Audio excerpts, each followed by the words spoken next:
Assalamualaikum warahmatullahi wabarakatuh. Perkenalkan, nama saya Feru Jatra, NPM channel 19049. Di video pembelajaran kali ini, saya akan membahas tentang konsolidasi dengan akuisisi pada nilai pencatatan ekuitas. Nah, jadi akuisisi pada nilai pencatatan ekuitas ini dibedakan menjadi dua pembahasan. Yang pertama, akuisisi dengan kepemilikan penuh. Yang kedua, akuisisi dengan kepemilikan sebagian. Jika akuisisi dengan kepemilikan penuh, itu perusahaan induk membeli seluruh sahamnya atau 100% sahamnya. Misal, perusahaan saya mengakuisisi pembelian saham 100%. Perusahaan Lala, maka itu dikatakan akuisisi penuh. Lalu, kalau saya mengakuisisi atau membeli saham perusahaan Lala 75%, maka dikatakan akuisisi sebagian. Nah, maksud akuisisi pada nilai tercatat itu, misal saya menyerahkan uang untuk mengakuisisi 100%, sahamnya 500 juta, itu harus sama dengan nilai ekuitasnya PT Lala pada saat akuisisi. Berarti aset bersih atau nilai bersih PT Lala ada saat diakuisisi 500 juta. Saya serahkan uang untuk mengakuisisi 100%. Lala juga 500 juta, maka itu dikatakan akuisisi pada nilai pencatatan. Kemudian konsekuensi dari akuisisi pada nilai pencatatan itu, maka tidak ada diferensial. Tapi jika akuisisi pada nilai pencatatan, maka akan ada diferensial. Jadi kalau kita mengakuisisi dengan menyerahkan imbalan yang sama dengan nilai pencatatan ekuitas dari perusahaan anak, maka tidak ada diferensial atau selisih. Tapi kalau kita mengakuisisi tidak ada nilai pencatatan, maka ada diferensial. Contoh, akuisisi nilai pada pencatatan. Saya membayar dengan menyerahkan uang 700 juta untuk mengakuisisi 100% saham yang PT Lala tersebut. Dari PT Lala itu ada 500 juta, maka ada 200 juta juga merupakan diferensial, di mana saya menyerahkan imbalan lebih.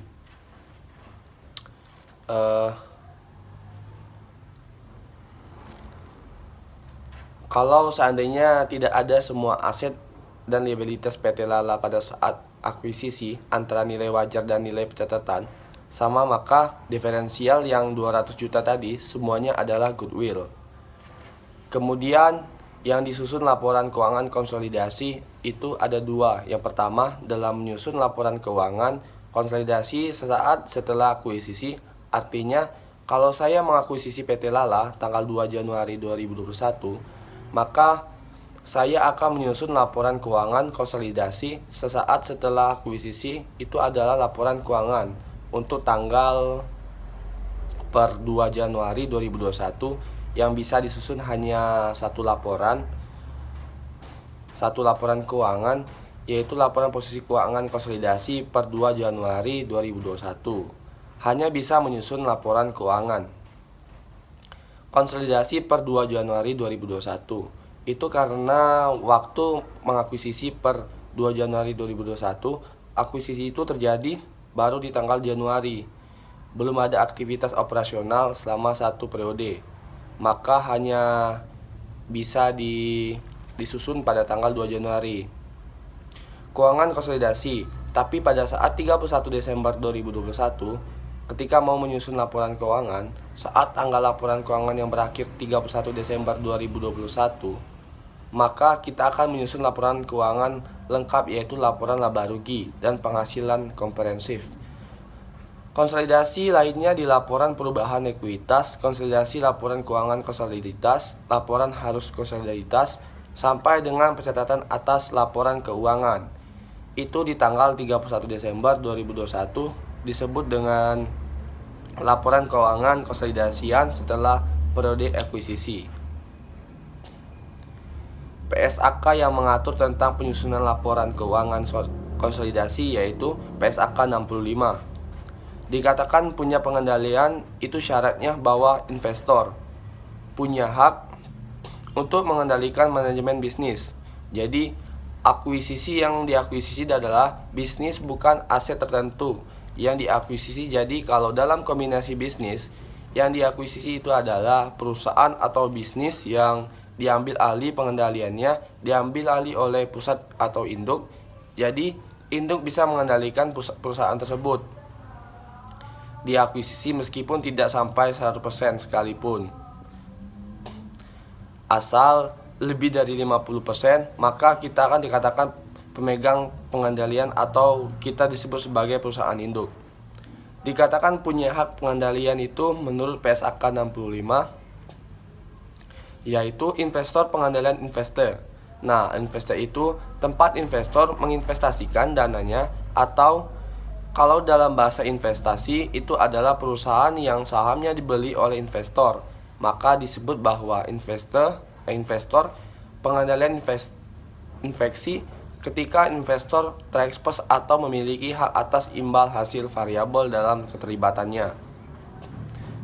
Nah, kita mau menyusun laporan keuangan konsolidasian, maka ada proses atau laporan dalam menyusun laporan keuangan.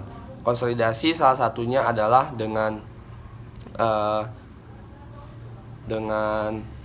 membuat jurnal eliminasi. Setelah jurnal eliminasi, baru ada proses namanya perhitungan antara data keuangan perusahaan induk, data keuangan perusahaan anak, kemudian penyesuaian dalam eliminasi, kemudian baru yang di ujungnya nanti namanya adalah konsolidasian.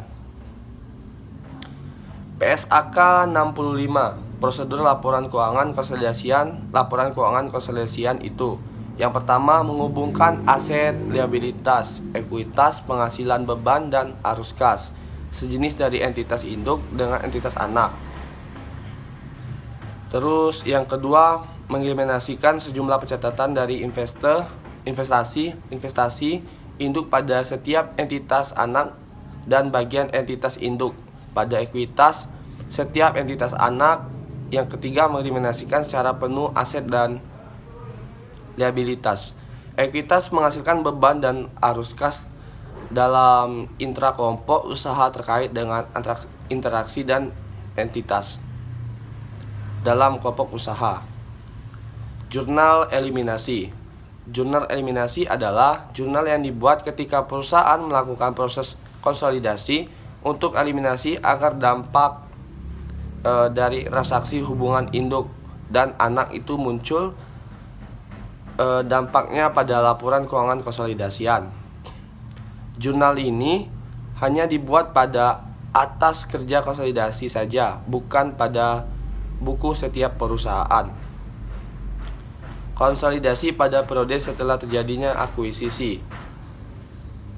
Dalam proses konsolidasi sesaat setelah proses akuisisi hanya dihasilkan oleh sebuah laporan posisi keuangan. Konsolidasi yang menunjukkan posisi aset, liabilitas, dan ekuitas. Konsolidasi selanjutnya sebagai implikasi dan dilakukan aktivitas operasional bisnis oleh masing-masing entitas yang terdapat dalam kombinasi bisnis, maka setiap entitas akan membuat laporan keuangan masing-masing. Setelah satu periode, maka per 31 Desember 2015, maka akan disusun kembali laporan konsolidasi. Karena sudah berlangsung selama satu periode, maka laporan keuangan konsolidasi setelah terdiri dari laporan laba rugi, konsolidasi, laporan saldo laba konsolidasi, dan laporan posisi keuangan konsolidasian. Jadi definisi kepentingan non pengendalian. Jadi kepentingan non pengendalian adalah bagian dari ekuitas perusahaan anak yang tidak dimiliki oleh induk. Akuisisi pada nilai pencatatan. Pada nilai pencatat itu artinya imbalan yang saya serahkan untuk pengakuisisi 80% sahamnya perusahaan Lala itu sama dengan ekuitas bagian atas yang menjadi miliknya saya. Contohnya, misalnya ekuitas Lala itu ada 200 juta. Saya mengakuisisi 80% sahamnya PT Lala dengan menyerahkan uang sebesar 160 juta. Saya menyerahkan uang 160 juta sedangkan ekuitas PT Lala 200 juta. Tapi harus kita ingat, sedangkan ekuitas PT Lala itu cuma 200 juta. Tapi yang menjadi kepemilikan saya tidak 100%, tapi Lala 80%. untuk memastikan apakah akuisisi ini pada nilai pencatatan ekuitas atau tidak.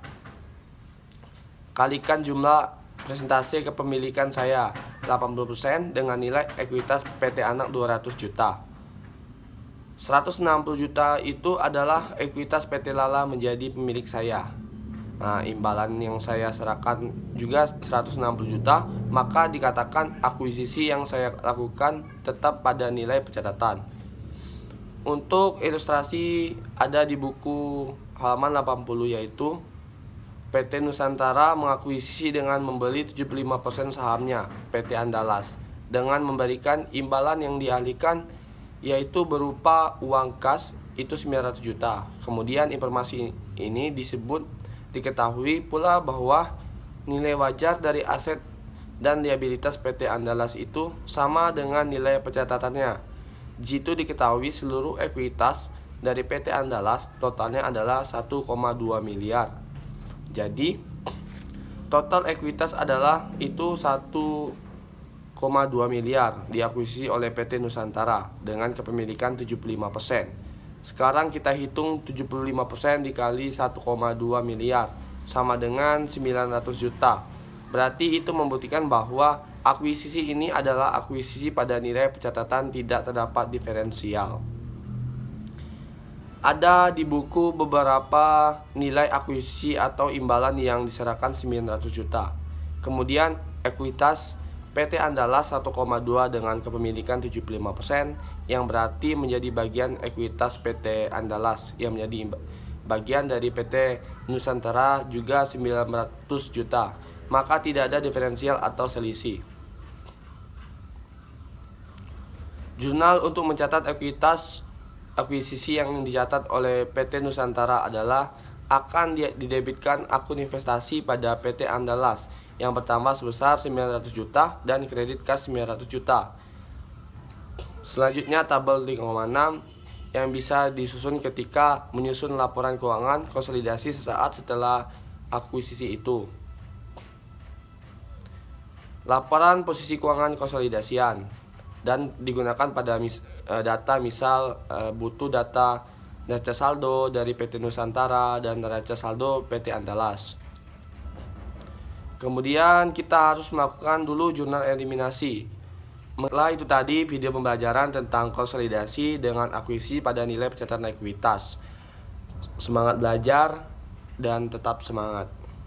Dadah.